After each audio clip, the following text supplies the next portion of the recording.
आज हम बात करेंगे श्रीमद् भगवद गीता जी के प्रथम अध्याय के श्लोक 34 और श्लोक 35 की।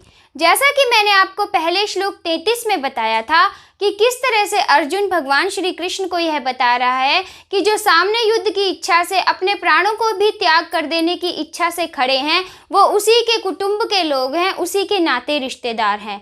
आगे श्लोक 34 और 35 में यह वर्णन है, वह यह बताता है कि ये कौन कौन से रिश्तेदार हैं।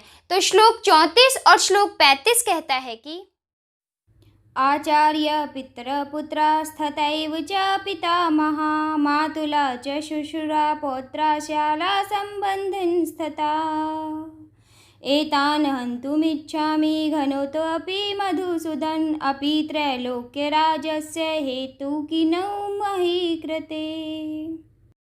तो जैसा कि श्लोक 34 और 35 में वर्णन किया गया, अर्जुन बता रहा है कि कौन कौन से रिश्तेदार हैं। तो वह यह बता रहा है कि इसमें हमारे पिता हैं, पिता जिनकी वजह से हमें यह शरीर मिला है।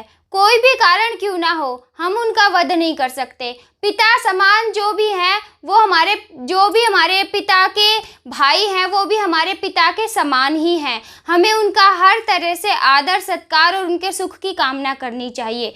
जो पितामह हैं वो तो हमारे पिताओं के भी पूज्य हैं। उनके साथ हम कैसे युद्ध कर सकते हैं और युद्ध में उनका कैसे वध कर सकते हैं। चाहे उनमें कितनी ही राज्य की लालसा क्यों ना हो, तो भी हमारी चेष्टा ये होनी चाहिए कि हम हर प्रकार से यह सुनिश्चित करें कि उन्हें किसी भी प्रकार से कष्ट ना हो। हम उनके सुख का, उनके आराम का पूरा ध्यान रखें।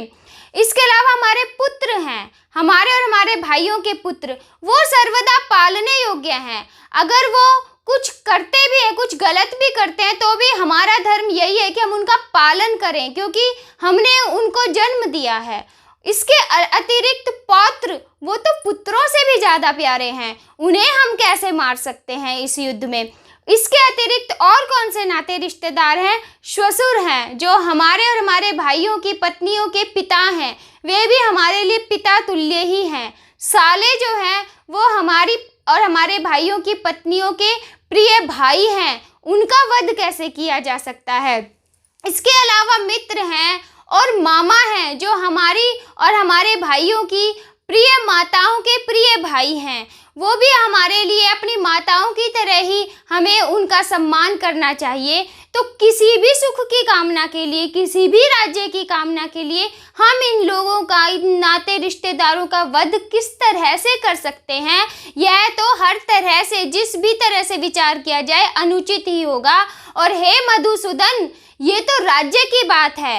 इस युद्ध को लड़ने से मुझे त्रैलोकी का राज्य तो नहीं मिलने वाला, परंतु मैं ये कहता हूँ कि अगर मुझे त्रैलोकी का राज्य भी मिलता होता तो भी मैं अपने इन नाते रिश्तेदारों का वध करके वो राज्य स्वीकार नहीं करता।